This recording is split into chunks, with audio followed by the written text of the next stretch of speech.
그럼 무너뜨리세요. 회장님은 회복을 원하세요? 아니면 안전을 원하세요?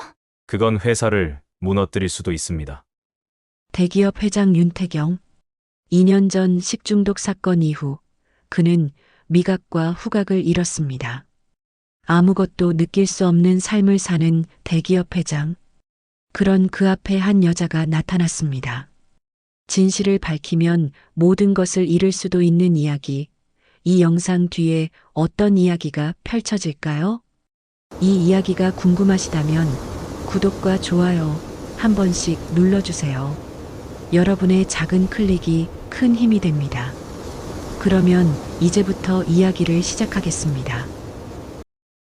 서울 성북동 한옥 기와와 현대식 유리가 공존하는 고급 주택가의 가장 높은 곳에 윤태경의 저택이 자리 잡고 있어요. 정원의 소나무는 잘 가꿔져 있고 현관 앞 대리석 계단은 매일 아침 깨끗이 닦이지만 이 집에는 사람 냄새가 없습니다. 요리하는 소리도 웃음소리도 누군가를 부르는 목소리도 들리지 않는 곳이에요. 윤태경은 올해 58부로 대한식품그룹 회장이라는 직함을 가졌지만 지난 2년간 본사 회의실에 거의 나타나지 않았어요. 그의 하루는 단순합니다. 아침 6시에 일어나 창문을 열고 정원을 내려다보는데 커피를 내려도 향은 느껴지지 않아요. 식사는 영양사가 준비해둔 메뉴를 시간 맞춰 먹지만 맛은 없고 그저 배만 채울 뿐이었습니다. 그는 미각과 후각을 잃었어요. 2년 전 자신이 경영하는 식품 공장에서 발생한 대형 식중독 사건 이후였습니다. 사흘 동안 언론은 그의 이름을 도배했고 피해자들은 병원 침대에서 고통스러워했어요. 윤태경은 기자회견장에서 고개를 숙이고 사과문을 읽었으며 보상안을 발표했지만 그날 밤 집으로 돌아온 그는 갑자기 숨이 막혔습니다. 심장이 터질 것 같았고 손이 떨렸으며 눈앞이 하얗게 변하는 공황 발작이었어요. 그 뒤로 음식 냄새를 맡을 수 없게 되었는데 처음엔 일시적인 증상이라고 생각했습니다. 하지만 몇 주가 지나도 몇 달이 지나도 감각은 돌아오지 않았고 병원에서는 신경학적 이상이 없다고 했어요. 의사는 조심스럽게 심리적 요인일 가능성이 있습니다라고 말했습니다. 윤태경은 그 말을 부정하지 않았어요. 오히려 받아들였는데 자신이 만든 음식으로 사람들이 아팠다는 사실이 그의 감각을 스스로 차단해버린 것 같았습니다. 먹는 즐거움을 느낄 자격이 없다고 몸이 판단한 것처럼 느껴졌어요. 회사는 위기를 넘겼습니다. 전략기획실장 강수진의 주도 아래 빠르게 보상 절차가 진행되었고 공장은 개선되었으며 언론은 진정되었어요. 주가도 회복되었고 이사회는 잘 수습했다고 평가했지만 윤태경은 알고 있었습니다. 자신은 아무것도 수습하지 못했다는 것을요. 그는 사람을 만나는 것을 피하기 시작했어요.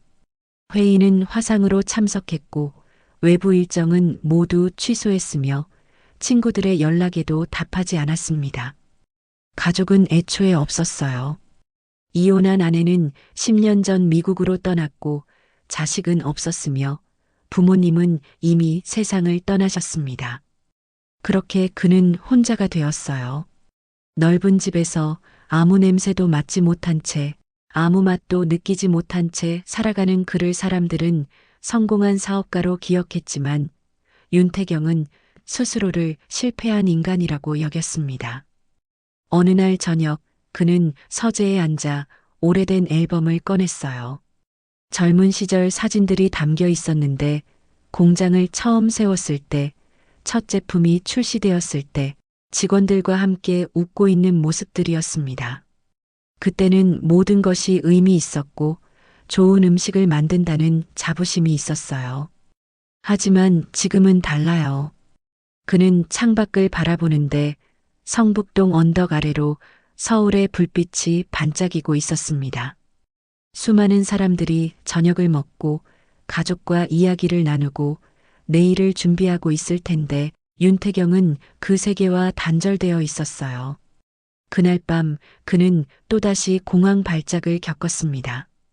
침대에 누워 천장을 바라보며 숨을 고르려 애썼지만 가슴은 계속 조여왔고 이대로 끝나도 괜찮을까라는 생각이 스쳤어요. 다음 날 아침 전략기획실장 강수진이 전화를 걸어왔습니다. 회장님, 만나뵐 분이 있습니다. 목소리는 조심스러웠지만 단호했어요. 윤태경은 거절하려 했지만 강수진은 이번엔 다릅니다. 회장님께 필요한 사람입니다라고 말을 이었습니다. 윤태경은 대답하지 않았어요. 하지만 그날 오후 현관 초인종이 울렸을 때 그는 문을 열었고 그 순간부터 그의 2년간의 침묵에 작은 균열이 생기기 시작했습니다.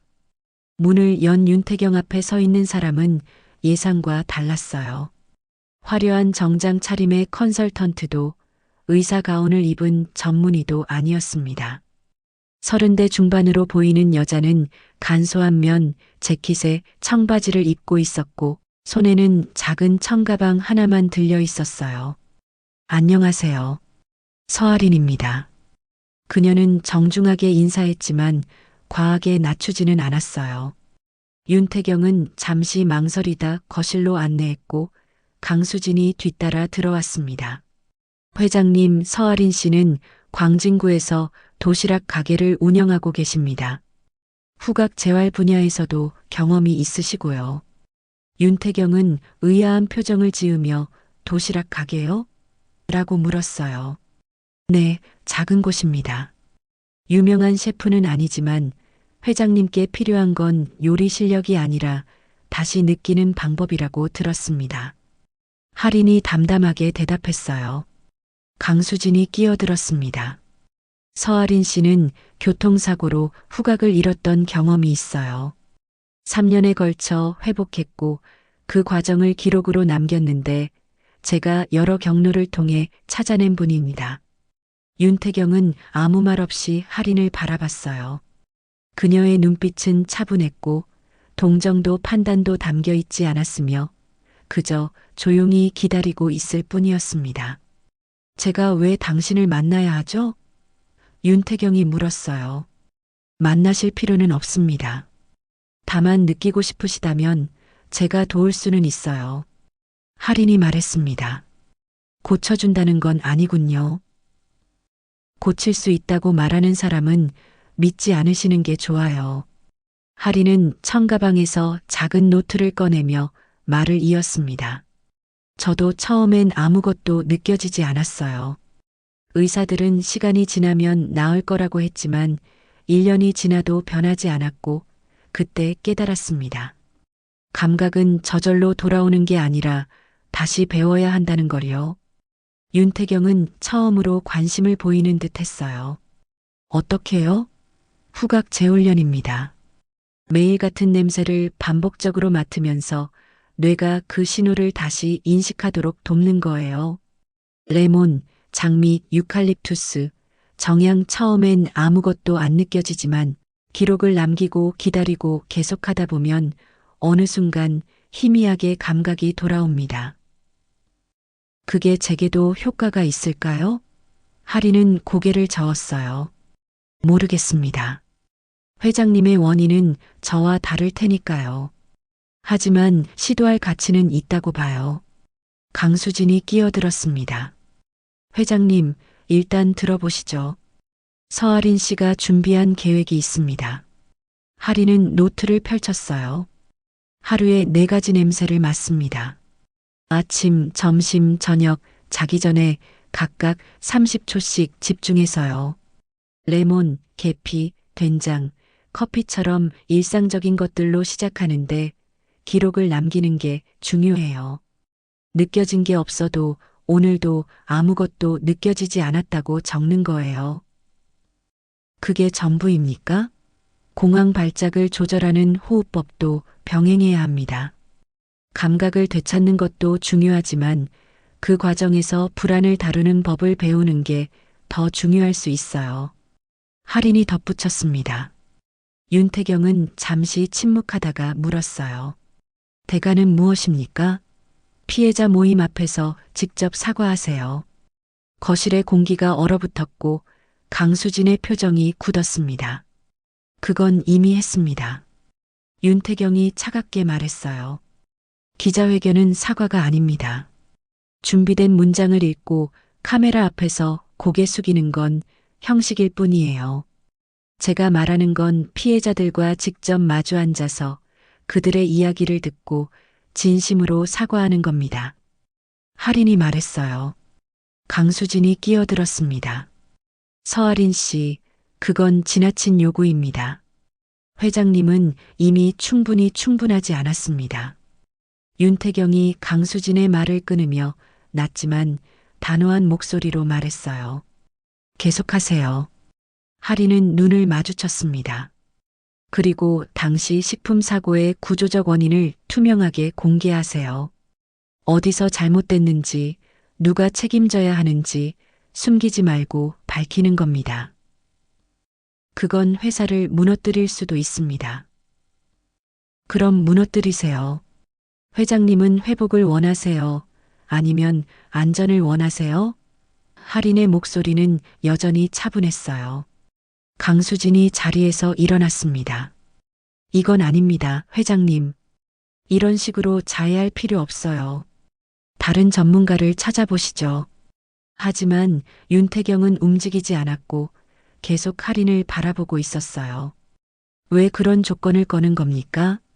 회장님은 감각을 잃어서 괴로운 게 아니에요.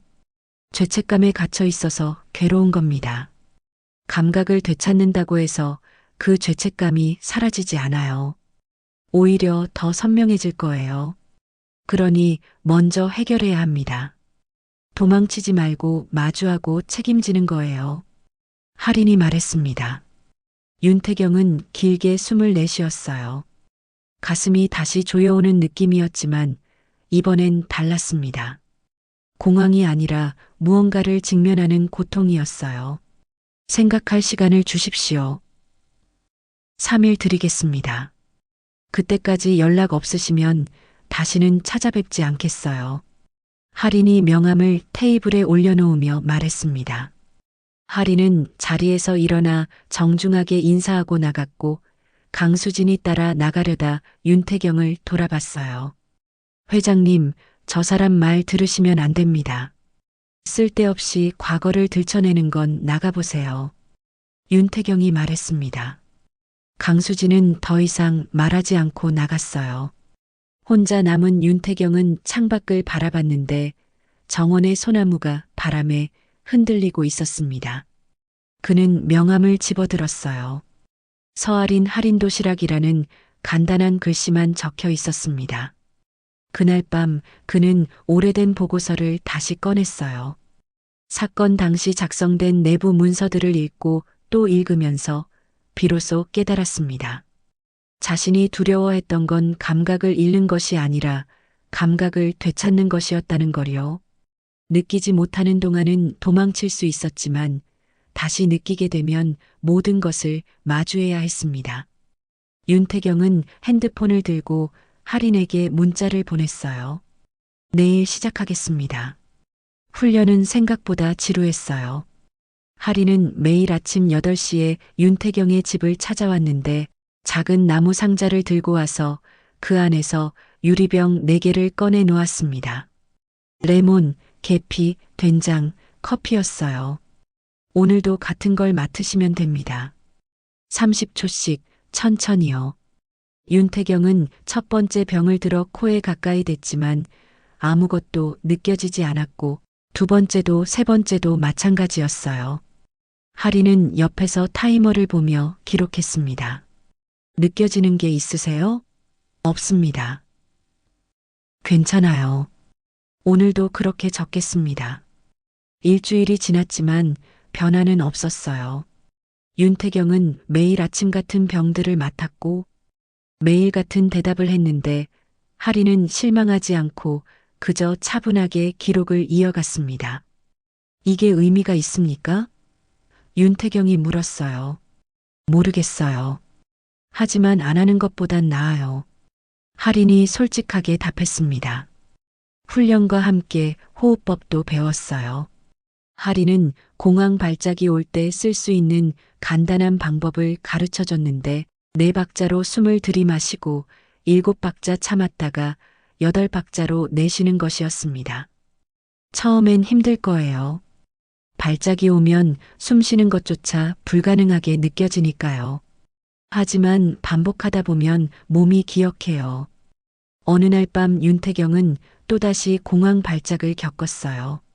가슴이 조였고 숨이 막혔으며 손이 떨렸고 식은땀이 흘렀지만 이번엔 달랐습니다.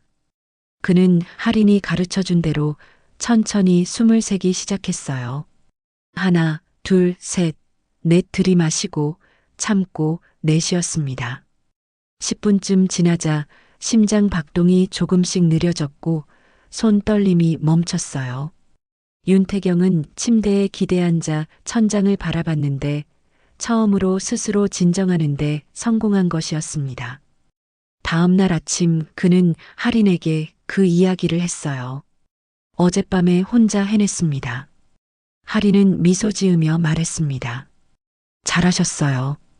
그게 시작이에요. 2주째가 되었을 때 윤태경은 문득 오래된 서류들이 떠올랐어요. 사건 당시 작성된 내부 보고서, 계약서, 통화 기록들이었는데 그는 그동안 그것들을 보지 않으려 애썼습니다. 하지만 할인의 말이 자꾸 머릿속을 맴돌았어요. 도망치지 말고 마주하고 책임지는 거예요.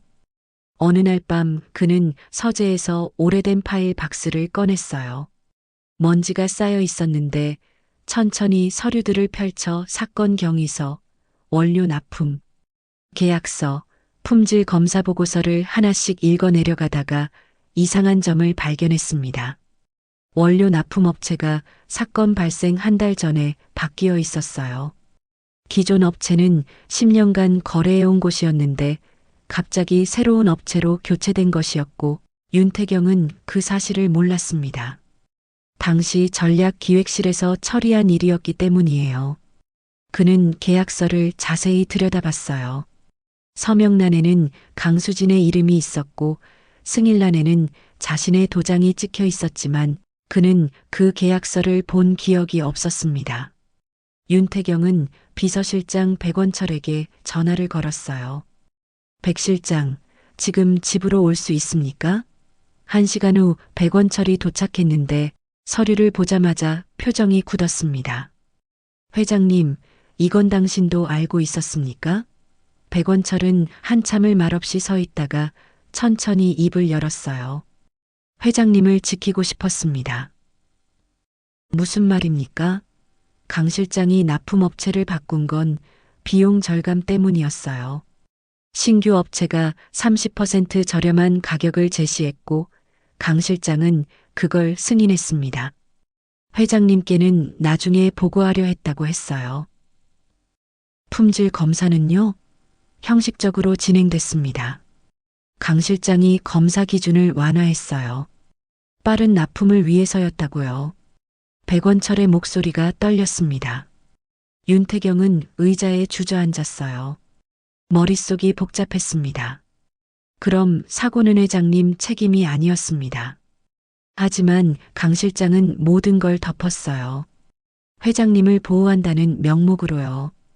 기자회견에서 회장님이 사과하시고 회사가 보상하면서 진짜 원인은 묻혔습니다.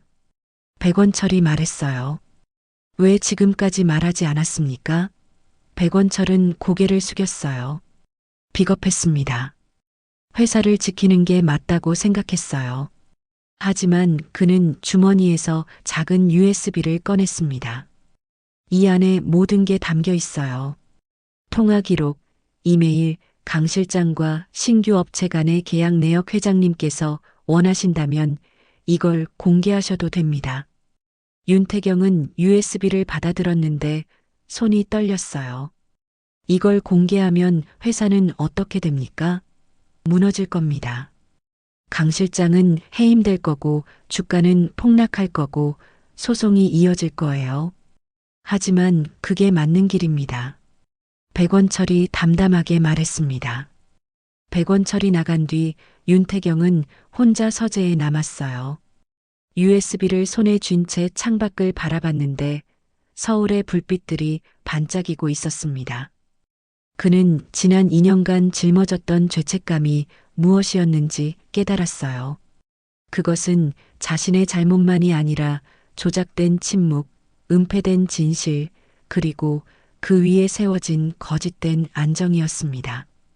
윤태경은 분노했지만 동시에 처음으로 명확해졌어요. 무엇을 해야 하는지 알게 된 것이었습니다. 다음 날 아침 할인이 왔을 때 그는 말했어요. 피해자 모임을 주선해 주십시오. 제가 직접 찾아가겠습니다. 할인은 놀란 표정을 지었습니다. 준비되셨어요? 아니요. 하지만 더 이상 미룰 수 없습니다. 윤태경이 답했어요. 그날 윤태경은 처음으로 레몬 냄새를 아주 희미하게 느꼈어요. 확신할 수는 없었고 착각일 수도 있었지만 그는 기록장에 적었습니다. 오늘 무언가 느껴진 것 같습니다. 하리는 그 문장을 읽고 조용히 고개를 끄덕였어요. 두 사람은 아무 말 없이 서로를 바라봤고 그 침묵 속에서 윤태경은 처음으로 길이 보이는 것 같았습니다. 피해자 모임은 서울 마포구의 작은 커뮤니티 센터에서 열렸어요. 할인이 연락을 취해준 덕분에 자리가 마련됐지만 분위기는 차가웠습니다. 태경이 회의실 문을 열고 들어갔을 때 8명의 사람들이 그를 바라봤는데 그들의 눈빛에는 분노와 의심 그리고 오랜 상처가 담겨 있었어요. 윤태경은 준비한 원고도 변호사도 대동하지 않았고 그저 혼자였습니다. 그는 자리에 앉아 천천히 입을 열었어요. 찾아와 주셔서 감사합니다. 저는 오늘 변명하러 온 게 아닙니다. 목소리가 떨렸지만 그는 계속 말했어요. 2년 전 제가 경영하는 공장에서 나간 제품 때문에 여러분이 고통받으셨어요. 저는 그동안 숨었습니다. 기자회견에서 고개는 숙였지만 진심으로 마주하지 않았는데 두려웠기 때문이에요. 책임을 지는 대신 덮는 쪽을 선택했습니다. 한 중년 여성이 팔짱을 낀 채 물었어요. 그래서 오늘은 뭐가 다른데요? 진실을 말씀드리려고 합니다. 윤태경은 USB를 테이블에 올려놓으며 말을 이었어요. 사고의 직접적인 원인은 원료 납품업체의 갑작스러운 교체와 품질 검사 기준의 임해 완화였습니다. 제가 승인하지 않은 결정이었지만 그렇다고 제 책임이 없는 건 아니에요. 회사 시스템을 제대로 점검하지 않았고 현장을 신뢰하지 않았으며 비용 절감만을 강조했던 제 경영 방침이 이런 결과를 낳았습니다. 피해자 대표인 50대 남성이 앞으로 몸을 기울였어요. 그 USB엔 뭐가 들어 있습니까? 모든 증거입니다. 계약 내역, 통화 기록, 담당자들의 이메일 원하신다면 공개하겠어요. 법적 책임도 지겠습니다. 회의실이 조용해졌고 사람들은 서로를 바라봤어요. 한 젊은 남자가 말했습니다. 저는 한 달 동안 입원했어요. 퇴원한 뒤에도 석 달은 제대로 먹지 못했습니다. 회사에서 보상금은 받았지만 그게 다였어요. 사과 한마디 없이요. 죄송합니다. 진심으로 사과드립니다. 윤태경이 말했어요. 중년 여성이 다시 물었습니다. 왜 이제 와서요? 2년이나 지났는데. 윤태경은 잠시 말을 멈췄어요. 솔직해야 했습니다. 비겁했습니다. 사고 이후 저는 미각과 후각을 잃었고 공황 발작도 겪었어요. 그래서 도망쳤습니다. 감각을 잃은 게 벌이라고 생각하면서 실제로 해야 할 일들은 회피했어요. 하지만 이제 알겠습니다. 감각을 되찾는 것보다 중요한 건 여러분 앞에 서는 용기였다는 거요. 피해자 대표가 팔짱을 풀고 테이블에 손을 얹으며 말했어요. 사과는 지금부터예요, 회장님. 오늘 여기 온 게 끝이 아니라 시작입니다. 진짜 책임은 앞으로 어떻게 하느냐에 달려 있어요. 윤태경은 고개를 끄덕였습니다. 그렇게 하겠습니다. 회사 시스템을 바꿀 겁니까? 네. 원료 검수 과정을 전면 재검토하고 외부 감사를 정기적으로 받겠어요. 내부 고발 시스템도 만들겠습니다. 우리가 겪은 일이 다시는 반복되지 않는다는 보장은요? 보장할 수 없습니다. 하지만 최선을 다하겠어요.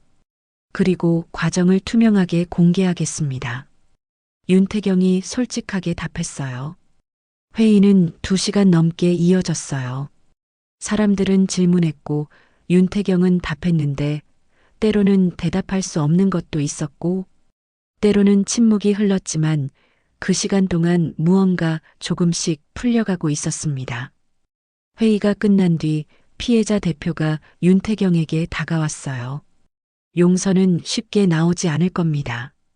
하지만 오늘 회장님이 보여준 모습은 2년 전에 봤어야 했던 모습이에요. 늦어서 죄송합니다. 이제라도 시작하신 게 다행입니다. 윤태경은 차를 타고 집으로 돌아왔어요. 창밖으로 서울의 거리가 흘러갔는데 그는 문득 창문을 열었습니다. 차가운 겨울 공기가 얼굴을 스쳤고 그 순간 아주 희미하게 무언가 느껴졌어요. 음식 냄새 같았습니다. 어떤 식당에서 나오는 국 끓이는 냄새, 빵 굽는 냄새 확실하지는 않았지만 분명 무언가 있었어요. 윤태경은 웃음이 나왔고 눈물도 났습니다. 그는 차 안에서 한참을 그렇게 있었어요. 웃다가 울고 울다가 다시 웃으면서요. 집에 도착했을 때 할인이 현관 앞에 서 있었어요. 어떻게 되셨어요? 윤태경은 잠시 말없이 서 있다가 천천히 말했습니다. 시작했어요. 그리고 조금 느껴졌습니다. 할인은 미소 지었어요. 잘하셨어요. 다음 날 윤태경은 이사회를 소집했어요. 강수진의 해임을 요구했고 USB에 담긴 내용을 공개하겠다고 선언했는데 이사들은 반발했지만 그는 물러서지 않았습니다. 회사가 흔들릴 수도 있어요. 하지만 거짓 위에 세운 안정은 의미가 없습니다. 언론이 움직였고 수사가 시작됐으며 주가는 흔들렸지만 윤태경은 도망치지 않았어요. 기자들 앞에 섰고 질문에 답했으며 책임을 졌습니다. 그리고 그 과정 속에서 그의 감각은 조금씩 돌아오기 시작했어요. 석 달이 지났어요. 윤태경은 회사 시스템 개혁을 본격적으로 시작했는데 원료 검수 과정을 투명하게 공개했고 외부 감사단을 정기적으로 초청했으며 내부 고발자 보호 제도도 만들었습니다. 언론은 처음엔 비판적이었지만 점차 변화를 주목하기 시작했어요. 강수진은 해임됐고 검찰 수사를 받게 됐습니다. 이사회는 혼란스러워했지만 윤태경은 흔들리지 않았고 주주들 앞에서 이렇게 말했어요. 단기적으로는 손해일 수 있어요. 하지만 신뢰를 잃은 회사는 결국 무너집니다. 우리는 다시 시작해야 해요. 주가는 한동안 요동쳤지만 투명성이 확보되면서 서서히 안정을 찾았어요. 소비자들도 조금씩 반응했고 대한식품이 달라지고 있다는 기사들이 나오기 시작했습니다. 윤태경의 감각도 조금씩 돌아왔어요. 완전하지는 않았고 여전히 많은 냄새와 맛은 느껴지지 않았지만 이전과는 달랐습니다. 레몬의 신맛을 희미하게 느낄 수 있었고 커피의 쓴맛도 조금은 알 수 있었어요. 어느 토요일 오전 할인이 제안했습니다. 광장시장에 가보시는 게 어때요? 광장시장이요? 네. 사람들 사이에서 진짜 음식 냄새를 맡아보세요. 완벽하게 느껴지지 않아도 괜찮아요. 그냥 그 안에 있는 것만으로도 의미가 있을 거예요. 윤태경은 망설였지만 결국 고개를 끄덕였어요. 광장시장은 사람들로 붐볐습니다. 떡볶이, 순대, 빈대떡, 마약김밥 온갖 음식 냄새가 뒤섞여 있었는데 윤태경은 처음엔 어색했어요. 오랜만에 이렇게 많은 사람 속에 있는 것이었습니다. 할인이 떡볶이 한 접시를 사왔어요. 한번 드셔보세요. 윤태경은 젓가락을 들어 떡을 입에 넣었는데 처음엔 아무것도 느껴지지 않았습니다. 하지만 천천히 씹다 보니 희미하게 단맛이 느껴졌고 매운맛도 조금 있었어요. 느껴지세요? 할인이 물었어요. 조금요. 완벽하지는 않지만 있어요. 윤태경은 그 순간 눈물이 났습니다. 떡볶이를 먹으면서 우는 자신이 우스웠지만 멈출 수 없었고 할인은 아무 말 없이 옆에 앉아 있었어요. 괜찮아요. 천천히 드세요. 그들은 광장시장을 천천히 걸었어요. 어묵 국물에 김, 기름에 튀겨지는 빈대떡 소리, 사람들의 소음. 그 모든 것이 윤태경을 다시 세상 속으로 데려왔습니다. 집으로 돌아오는 길에 윤태경이 물었어요. 얼마를 드려야 할까요? 당신이 해준 일에 비하면 부족하겠지만. 할인은 고개를 저었습니다. 저는 보수를 원하지 않아요. 그럼 뭘 원합니까? 피해자들을 위한 지원 기금을 만들어주세요. 그리고 식품 안전 연구를 위한 장학금도요. 제가 받을 돈으로 그걸 해주시면 돼요. 윤태경은 잠시 말없이 할인을 바라봤어요. 그리고 천천히 고개를 끄덕였습니다. 그렇게 하겠습니다. 일주일 뒤 윤태경은 대한식품안전기금을 설립했어요. 피해자 지원과 식품 안전 연구를 위한 기금이었는데 할인이 요구한 금액의 2배를 출연했습니다. 언론은 이를 긍정적으로 보도했고 피해자 모임에서도 환영한다는 입장을 냈어요. 어느 날 저녁 윤태경은 혼자 집에서 저녁을 먹었습니다. 영양사가 준비한 음식이 아니라 직접 끓인 된장찌개였는데 서툴렀고 간도 잘 맞지 않았지만 천천히 먹었어요. 국물을 한 숟가락 떠서 입에 넣었을 때 된장의 구수한 맛이 희미하게 느껴졌습니다. 완벽하지는 않았고 예전처럼 선명하지도 않았지만 있었어요. 윤태경은 창밖을 바라봤어요. 성북동 언덕 아래로 서울의 불빛이 반짝이고 있었는데 그는 생각했습니다. 나는 감각을 잃어서 멈춘 게 아니었어요. 죄책감에 갇혀서 도망쳐서 멈춘 거였습니다. 이제 그는 완벽하지 않았어요. 여전히 많은 것을 느끼지 못했고 공황 발작도 가끔 찾아왔으며 회사는 여전히 어려움을 겪고 있었고 피해자들의 용서도 완전히 얻지 못했습니다. 하지만 그는 더 이상 도망치지 않았어요.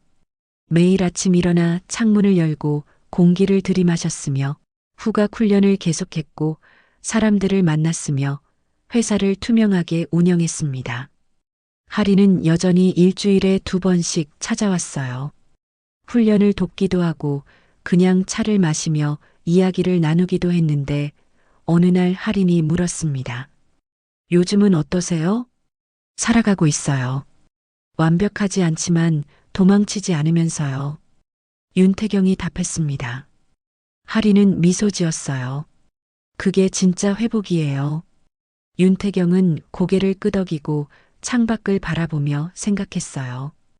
회복은 감각을 되찾는 것이 아니라 삶을 다시 살아가는 용기를 갖는 것이었습니다. 그는 이제 알았어요. 느끼지 못해도 완벽하지 않아도 살아갈 수 있다는 것을요. 그리고 그것이 진짜 시작이라는 것을요. 오늘 이야기 어떠셨나요? 이야기가 마음에 드셨다면 좋아요. 다음 이야기가 궁금하시다면 구독 부탁드립니다.